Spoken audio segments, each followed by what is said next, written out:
to my channel. It's me, Carpelito, and welcome to Carpelito Vlogs. At kung bago ka lang dito sa channel ko, don't forget to smash the subscribe button down below at katabi nun ay yung notification bell para you're always notified every time I do have a new video. So, yeah guys, for today's video, it will be just a sit-down video as you can see.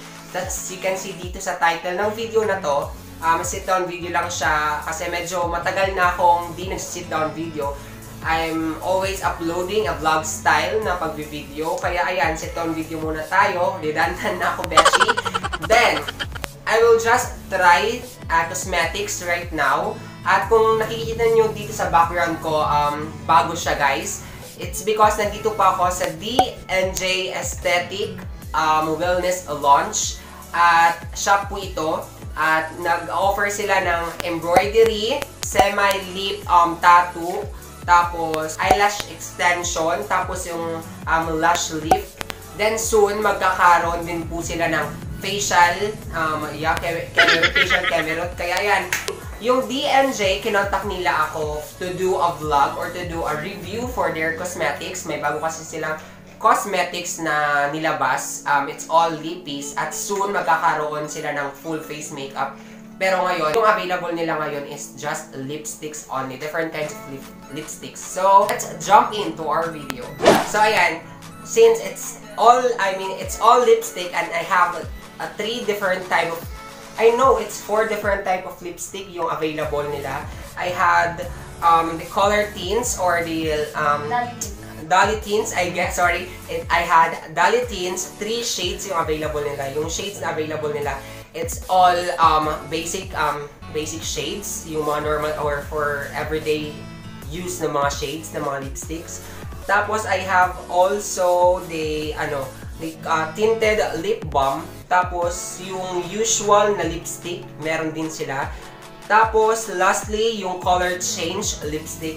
So yun, 4. Let's start switching na po the products. I had here the colored, the gel tints or the Dolly Tints. Ayan, 3 shades. Ayan po. Tapos, the first shade na I will be trying is the Bella. So, swatch natin dito sa kamay. First is yung Bella. Ayan po, yung packaging. Yung packaging may pangalan na Dolly. Kasi it's called Dolly Tints. Tapos, yung shade andito po sa top. Yung shade. Then, ayan, let's start swatching this. Ayan. So, first impression ko muna dito sa, sa packaging nila, it's, first nung nakita ko, I guess it's inspired by Colourette or same as Colourette Cosmetics. Tapos, sabi nila, it's inspired from Benefit Cosmetics. So, ayan. Kaya ganyan ka-cute yung, yung lagayan. Tapos, pwede nyo siyang dalhin for travel kasi hindi malaki yung packaging niya. Kaya, pwede mo siyang ilagay kung kahit saan lang sa bag. Kahit maliit na pouch, pwede siyang ilagay. Para kahit nang biyahe ka, hindi ka haggard for your, on your biyahe. Then, ayan, let's start swatching this. Wait lang. I will swatch it here.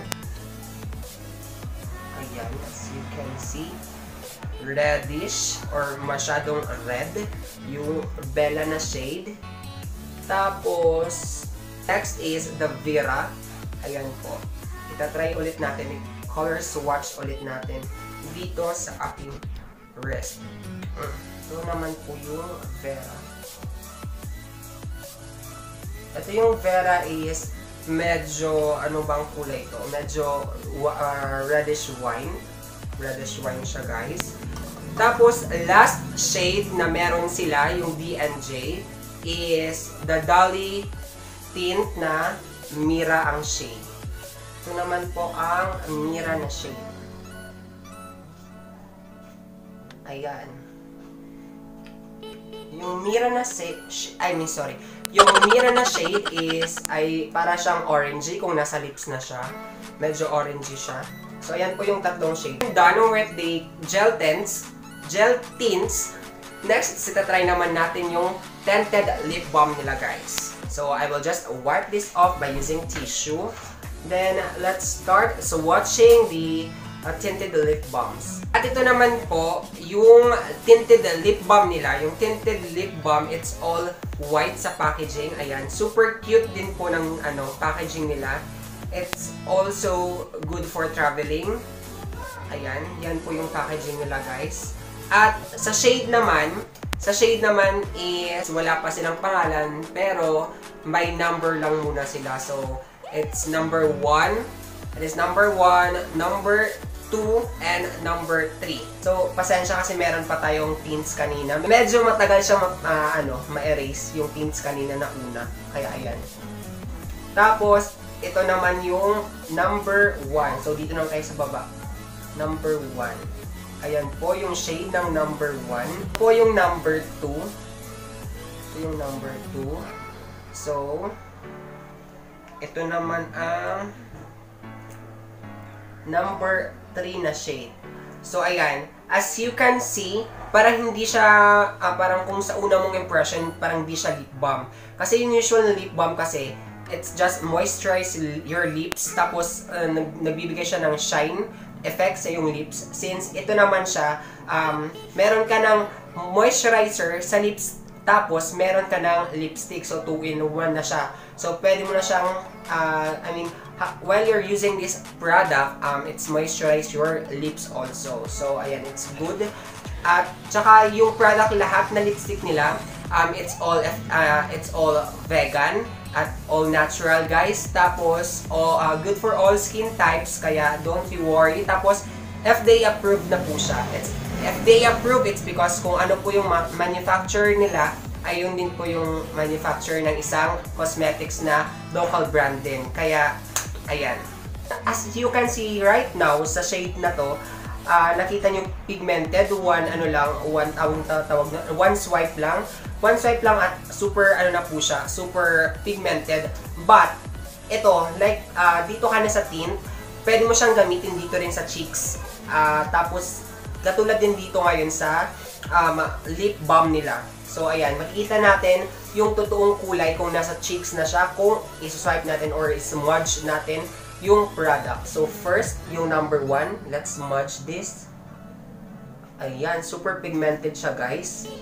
Yan yung magiging kulay kung nasa cheekbones mo, kung nasa cheek mo na siya, guys. Yan yung number 1. Ito yung number 2. Ayan siya. Yung number 2. Tapos, ito po yung number 3 na shade. Ayan. Yung number 3 na shade is medyo parang andito na siya sa red na side. Kaya, for me, it's not my choice or it's not my shade, guys. Next is doon na tayo sa usual type of lipstick na retractable. So, yung first shade na ilalabas natin is yung Love Lots. So, ayan po. Yan po yung packaging niya. Tawag doon. Matte, parang medyo matte siya yung packaging. Ayan po. Tapos, ito po ang logo ng product, guys. Tapos, then ayan, let's start swatching this. First shade is Love Lots. So, ayan po, medyo pink po siya. Sa Everbelena po, it's pink flame. Parang gano'n yung shade niya. It's right here, guys.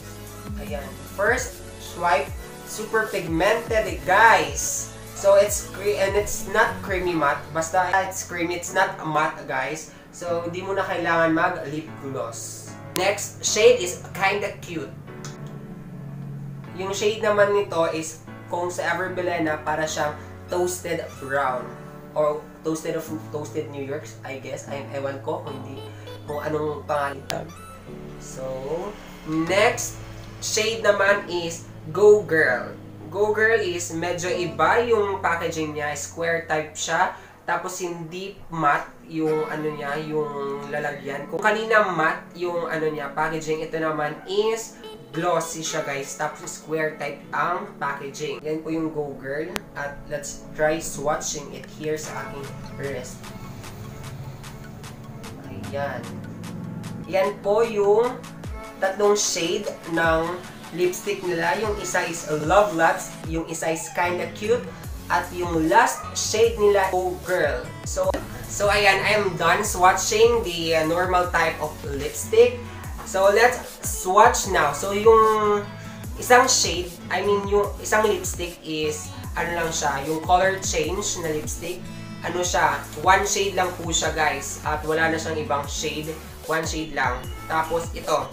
Andito, zoom in.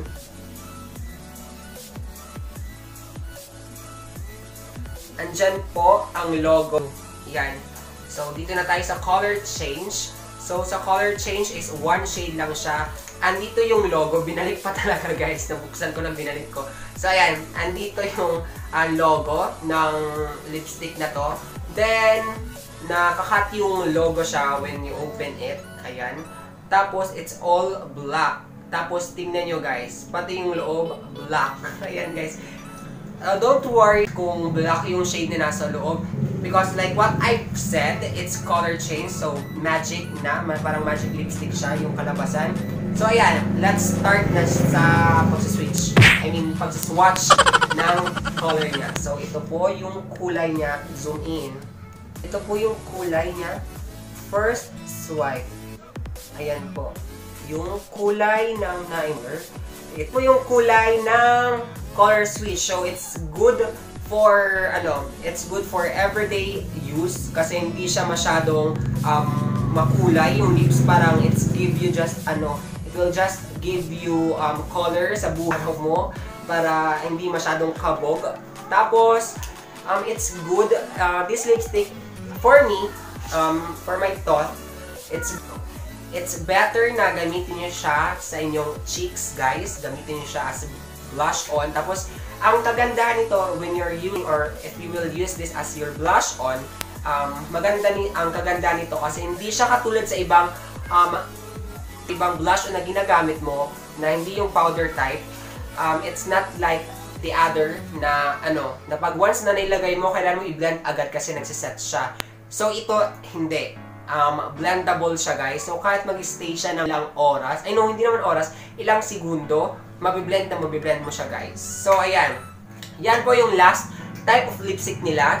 First lipstick ay ulit is the Dolly Tints. Yung pangalawa is the Dolly Tinted Lip Balm. Yung pangatlo is the Dolly Lipsticks. Tapos yung pang-apat is yung Dolly Color. Yung last lipstick niya is yung color change lipstick. Then ayan, I'm done swatching all their products at I need to try their products na ngayon. So let's start doing my makeup, my everyday makeup by using all their products. Ayan guys, let's start doing my makeup by using their products. So first, sa kanina sa Jill Tints or sa Dolly Tints na na-try ko, na-swatch ko, ang bet ko is yung Vera. So, I'm done with my foundation at konting powder yung nilagay ko. Kasi tips ko lang sa inyo, when you're using tints, make sure na wala ka pang powder na nilagay para blendable siya guys. So, ayan. Use it on my lips. Medyo may lip tint na ako pero hindi pa siya masyadong, lalagay ko lang siya dito. Ang paglalagay ko ng lip tint, dito muna sa inland ko siya dito palabas para medyo biting lips lang yung kadramahan niya guys. Start. Wait lang. Yung pala, yung applicator ng nito, ito is like Colorette Cosmetics. It's just like parang ka ng nail polish. Yan yung applicator. I'm done putting Dolly Tints. Next, let's move on to my blush on. So yung blush on na gagamitin ko is yung like what I've said kanina, yung color change ni Dolly, the Dolly Color Change Lipstick. Ayan. For today's blush on, siguro try ko ngayon yung Drunk Blush. So, ayun. Dito muna tayo magsisimula sa aking left side ng aking mukha. And I will just swipe it from here sa from inner side papunta dito. So, last. Then, wag mo muna damihan, guys. Then, yung pagbe-blend, wag mo siyang isi-swipe para hindi natatanggal yung product. Tapos, then if you're not if you're not contented yet, density na ng yung nilagay, put it more, sorry. Ayan. Then, just tap the product. Blend it by tapping motion lang. Ayan. Okay na. Drama sini putok akis niya. Okay. Dito naman tayo sa kabila. Tap lang muna. Lalagay lang tayo ng kanyan. Then, blend mo ng mali kasi para bongga yung canvas mo.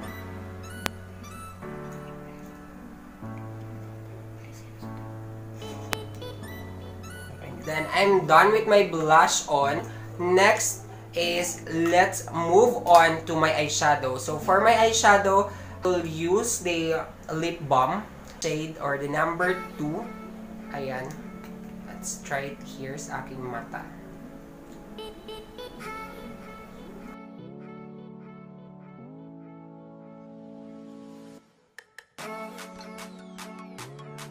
Ang tinted lip balm na to, it's because pwede mo siyang gamitin as blush on din, guys. So, ayan. I guess I'm done blending it. Yan lang muna. Then, ayan, tatapusin ko lang yung makeup ko. I will just put powder, magmamaskara ako. Magmamaskara ako, then I'll be back to you guys. So, ayan po guys, I'm done using all the product from Dali. At ayan po yung kalabasan ng makeup niya, guys. Ayan, ang ganda-ganda po. Maganda siya for simplihan lang at for on-the-go makeup. Tapos kasi mabilis lang siya ma-blend.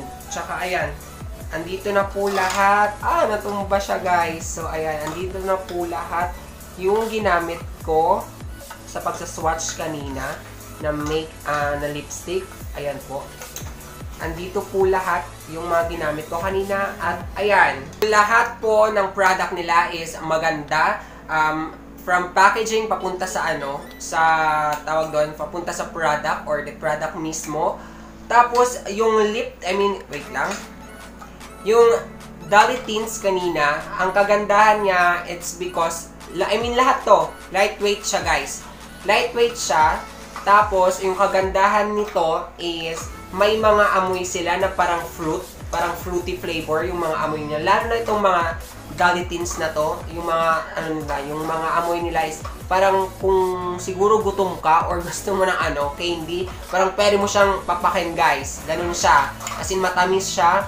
Tapos, pareho din dito sa tinted na lip balm nila. Yung tinted lip balm nila, pareho din dyan. Fruity flavor din siya. Pero, yung kaibahan lang is yung dito lang. Wala po siyang flavor na, wala po siyang fruity flavor na maaamoy. So, yung usual lipstick talaga. Pero, hindi naman siya matapang na, like, sa ibang lipstick na parang, sa ibang lipstick, pag open mo pa lang, naamoy mo agad yung chemical.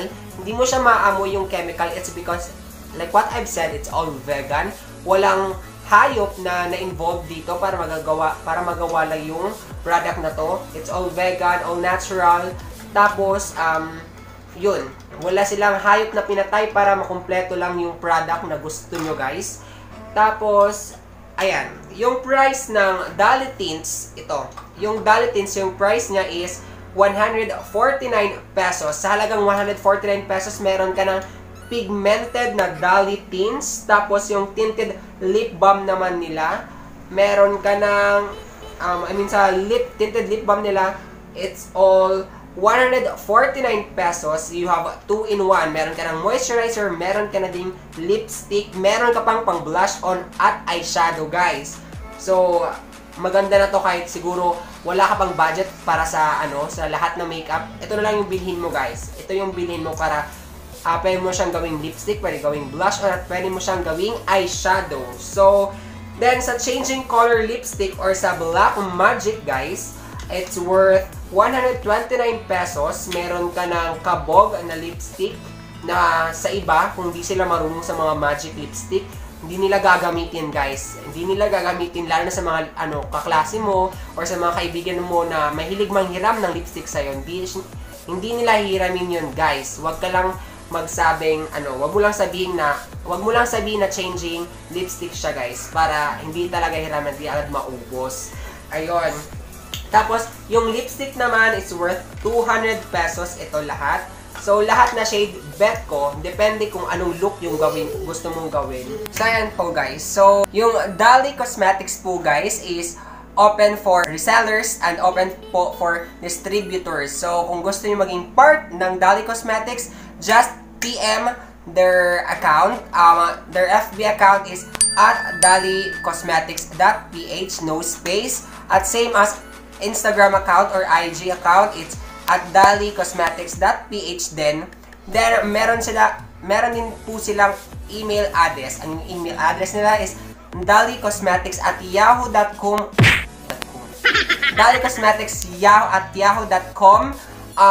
All, ano lang po, tawag doon, all small letters and no space as usual. At yung DNJ Aesthetic and Wellness Launch, you can visit them at it is located at Barangay Lapu-Lapu, Katarman, Northern Samar, in front po ng PhilHealth Katarman branch, guys. So, ayan. Pero kung kaya nyo ako na medyo tamad pumunta sa clinic nila dito sa DNJ Aesthetic and Wellness Launch Clinic, kung medyo po kayo, medyo ang tawag doon, medyo pagod po kayo sa mga visit na yan, you can PM na lang po sa account nila. Tapos meron naman silang pinopost na mga pictures, ayun, pwede ka mag-inquire doon. At pwede ka din, kung gusto mong maging reseller, like what I've said, it is open 24 hours, guys. So, ayan.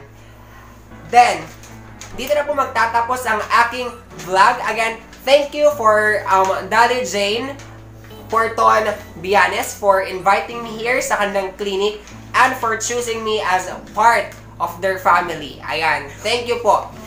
Part of the family of Dali Cosmetics. So, thank you for choosing me to to promote your cosmetics. So, dito na po magtatapos ang aking video. Again, if you're not yet my subscriber, don't forget to smash the subscribe button down below at katabi ng ayong notification bell para you're always notified every time I do have a new video. So ayan, dyan na po magtatapos ang aking video. See you on my next episode. Bye guys! Mwah!